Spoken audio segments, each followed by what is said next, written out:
dari hulu harus kita bendung sebelum masuk di Bontang. Karena ini nggak bisa kita paksakan. Ini adalah alam. Hujan dari hulu.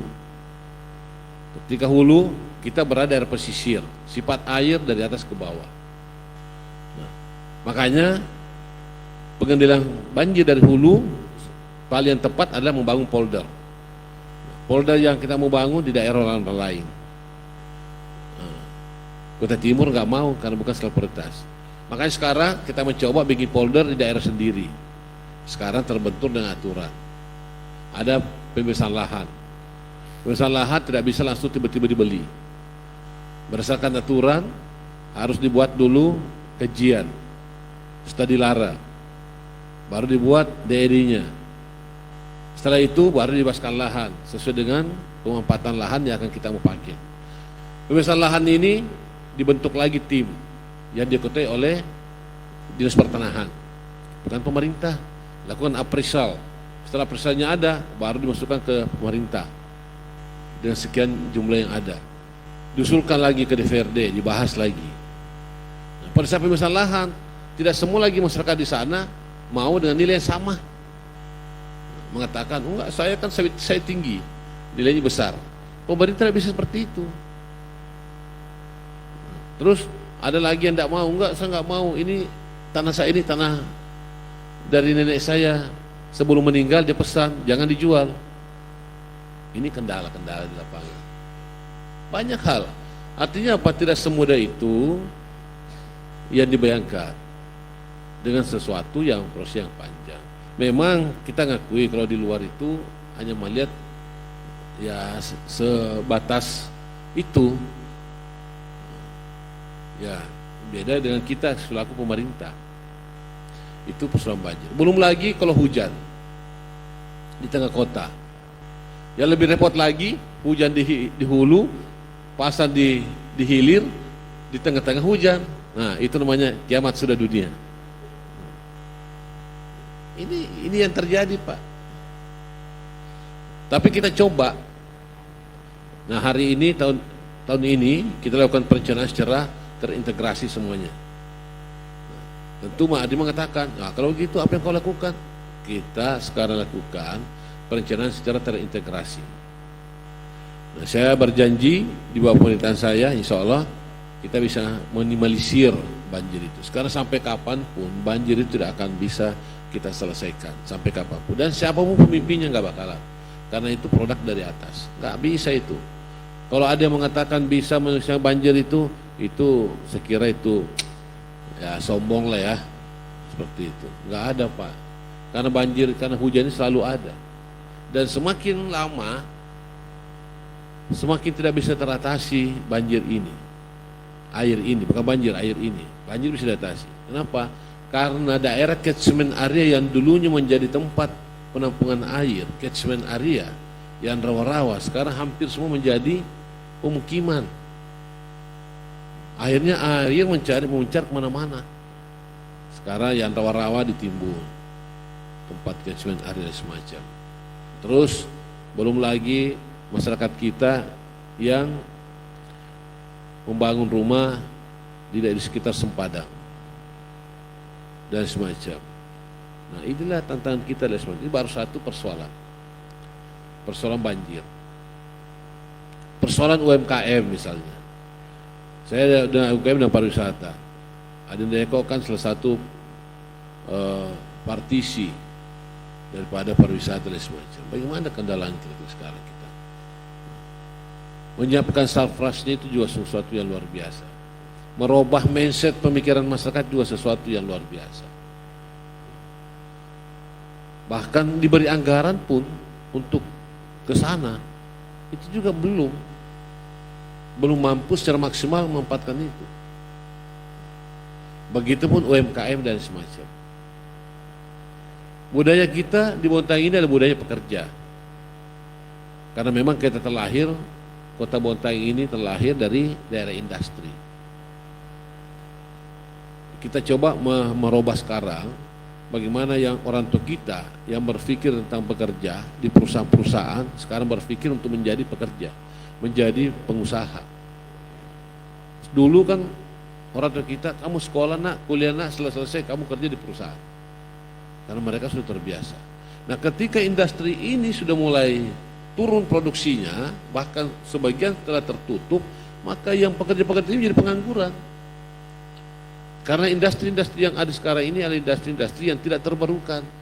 Contoh, PT Badak yang dulunya 8 tren, sekarang tinggal 1 tren yang ada. Maka 7 tren ini yang tadinya produktif, sekarang sudah menjadi habis, menjadi pengangguran. Yang kedua, Kaltim. Yang tadinya 5 Kaltim, 1 Kaltim 2, Kaltim 3, Kaltim 4, Kaltim 5. Sekarang tinggal Kaltim 3, 4, dan 5. 1, 2 ini sudah mati. Ketua HIPMI kan pasti tahu karena ada kegiatan di sana. Kaltim 1, Kaltim 2 ini yang dulu tadi ratusan karyawan di sana sekarang jadi pengangguran. Kenapa? Karena sudah nggak aktif lagi, pabriknya mati. Belum lagi yang lain, Melamin, KWB, KLK yang di dalam telah habis semua. Itu menimbulkan potensi-potensi pengangguran. Ditambah lagi dengan Indominco yang dulu juga menjadi bagian yang tak terpisahkan. Indominco sudah habis kontraknya waktu itu, belum dipastikan, tapi alhamdulillah sekarang tambah lagi. Tapi juga tidak begitu banyak meresap pekerja, menyerap pekerja. Akhirnya yang lain dirumahkan, menjadi penganggur. Tambah lagi dengan PT Trust kemarin, berapa ribuan karyawannya, sekarang udah tutup. Itu juga menjadi potensi pengangguran dan nyata. Inilah yang fenomena yang terjadi di Bontang. Tidak sama dengan daerah lain. Kenapa? Karena di Bontang ini daerahnya kecil, tidak ada sumber-sumber yang lain, tidak mempunyai lahan yang cukup untuk pertanian, tidak mempunyai lahan yang cukup untuk perkebunan. Kita hanya berharap kepada perusahaan-perusahaan yang ada. Ini yang terjadi. Beda dengan Kota Kartanegara, mereka tidak bekerja, mereka bekerja di perkebunan, di persawahan. Kalau di Bontang ini nggak ada. Lahan kita yang ada sudah menjadi lahan pemukiman. Kawasan industri Kaltim, PT Badak, sebagian kita, sebagian TMK. Kita hanya kurang lebih 5.000 hektar dihuni oleh masyarakat. Lahan kita yang ada sangat kecil, nggak bisa kita bandingkan. Nah, makanya kami sangat berbeda dengan daerah lain. Jadi sampaikan tadi Pak Amir masalah pengangguran, kita ini pengangguran tapi ya masih bisa hidup lah, walaupun menganggur dari kerjaan. Beda dengan daerah lain, kalau daerah lain menganggur, benar-benar menganggur. Kalau kita menganggur masih bisa hidup. Kenapa? Karena masih ada TA, shutdown perusahaan, masih bekerja, masih ada proyek-proyek yang bisa dipakai dan semacam.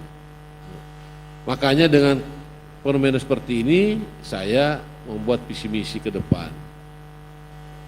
Ini menyambut juga ibu kota negara. Karena kita tidak punya sumber daya alam, kita hanya mempunyai sumber daya manusia. Di kota yang maju itu tidak berlandaskan atau tidak berdasarkan dengan sumber daya alam. Kita bisa lihat Singapura, Korea. Singapura tidak punya sumber daya alam, tapi bisa maju. Kenapa? Karena SDM-nya maju. SDM-nya yang benar-benar luar biasa. Negara-negara yang maju itu lebih cenderung mereka kolaborasi dengan satu sama lain. Tapi negara yang berkembang, dan kenapa berkembang terus seperti Indonesia ini, karena lebih cenderung menyalahkan satu sama lain, tidak saling kolaborasi. Nah sekarang ini kita mencoba, bukan lagi zamannya juga sekarang ini saling berdebat, saling menyalahkan, tapi sekarang saatnya kita bekerja dan saling mendukung satu sama lain. Pemerintah tanpa dukungan dari masyarakat, stakeholder atau pemangku kepentingan lain, mustahil akan bisa tercapai. Karena sangat kompleks pemerintahan, mulai dari lahir sampai mati lagi, nggak ada, semua kompleks. Pelayanan dasar memang jelas, pendidikan, kesehatan itu pelayanan dasar. Tapi penilaian lain, ya masalah kesejahteraan ini yang paling sulit laksanakan. Tapi yakinlah, insya Allah, makanya saya selalu katakan bahwa untuk menuju ke sana harus ada beberapa langkah-langkah yang konkret yang kita lakukan. Mudah-mudahan dengan kolaborasi, sinergi, dukungan, ini bisa kita capai sedikit demi sedikit. Ya. Tanpa ada itu sekira mustahil bisa tercapai. Tapi insya Allah visi misi kami yang menjadi program prioritas kami dalam RPJMD inilah yang menjadi bagian yang paling utama. Bukan berarti mengesampingkan yang lain, tidak. Tapi inilah menjadi kami. Karena inilah janji politik kami ke depan. Tinggal satu lagi yang belum kami laksanakan, tinggal untuk pembagian motor untuk KRT. Dan tahun ini sudah kita bahas karena kami kan masih ada waktu. Nah sekarang masyarakat ini kan maunya visi misi itu langsung tahun ini juga selesai semua, ya nggak mungkin lah. Karena butuh proses, butuh waktu, dan butuh finansial. Masyarakat maunya harus segera selesai. Nah sekarang kita udah selesai satu-satu. Kita masih ada waktu, janji politik kita sampai 2025 yang akan datang. Insya Allah kita coba. Nah, begitupun hal-hal yang lain kita coba. Masalah pariwisata kita coba. UMKM setelah kita coba. Apa kebijakan saya untuk membackup masalah pelaku UMKM? Saya berikan surat edaran perwali bahwa setiap PNS non PNS wajib memakai produk lokal dari batik. Di samping itu kita akan nanti di tahun ini kita ada sayembara untuk baju adat Bonta termasuk udonnya itu. Nah, yang kita pakai apakah nanti di hari Senin, Selasa. Yang ketiga, souvenir-souvenir yang akan kita berikan kepada siapapun harus souvenir dari produk lokal. Itu untuk memberikan produk lokal. Bahkan saya berani melakukan moratorium sekarang ini untuk Alfamart, Alfamidi tidak lagi ada di Bontang ini. Tapi harus kolaborasi dengan pengusaha-pengusaha lokal. Bahkan edaran saya setiap bulan para PNS, non PNS wajib membelanjakan uangnya di toko-toko setempat, di tetangga-tetangganya. Untuk apa? Untuk membantu. Itu wajib itu PNS itu. Karena PNS setiap bulan belanja di toko-toko kecil. Nah, seperti itu yang kita lakukan. Tambah lagi masalah pariwisata. Masalah pariwisata, sekarang kita bentuk forum pariwisata yang untuk tempat diskusi kita. Bahkan kemarin saya sudah melantik forum komunikasi Pokdakwisata kelompok sadar wisata, dan saya tantang setiap tahun mereka harus membuat destinasi-destinasi wisata, dan kita akan kasih reward bagi yang juara untuk meningkatkan partisipasi masyarakat sekaligus membuat sebuah destinasi wisata baru.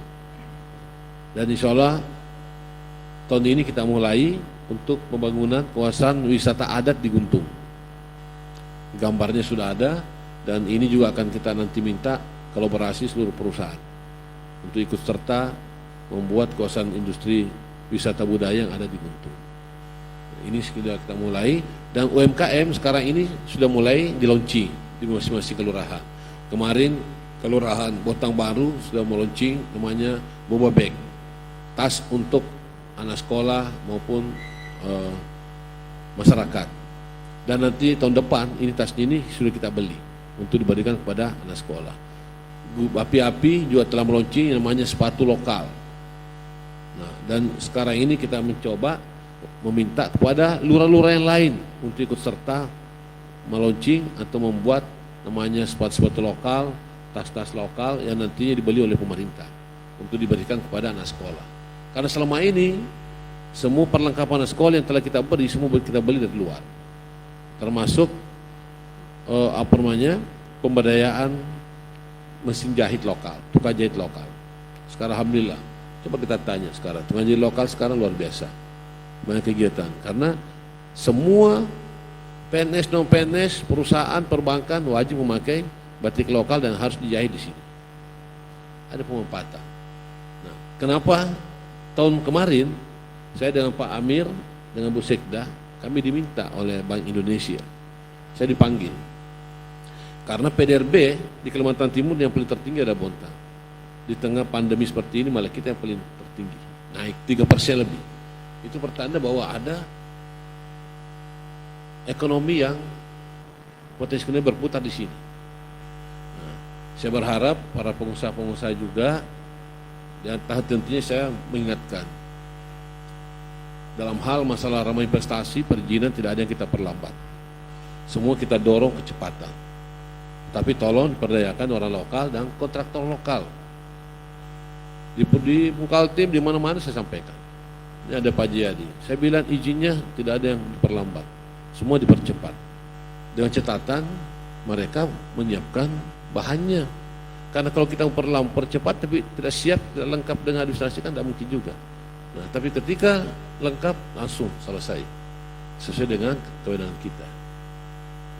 Dan saya berharap dari sahabat saya dan anggota DPRD provinsi dan pusat, Bontang ini adalah kota yang paling terkecil APBD-nya dibanding dengan daerah lain. Kita 1,2, daerah di kabupaten lain sudah 2, sekian. Kenapa? Karena memang BBH kita yang merupakan sumber APBD yang paling terbesar, dana bagi hasil, kita mengalami pengurangan dengan kurangnya produksi daripada LNG dan gas-gas yang ada, berdampak terhadap kita. Kalau hanya dengan APBD tentu sangat kurang untuk kita membangun di Kota Bontang ini. Boleh dicek bantuan keuangan provinsi maupun pusat yang masuk ke Bontang. Mudah-mudahan di tahun depan teman-teman dari provinsi juga bisa melihat Bontang ini untuk menjadi sasaran daripada aspirasi baik tingkat provinsi maupun tingkat nasional. Sekira itu yang dari saya sampaikan. Terima kasih sekali lagi. Assalamualaikum warahmatullahi wabarakatuh. Waalaikumsalam warahmatullahi wabarakatuh. Terima kasih luar biasa sekali dari Wali Kota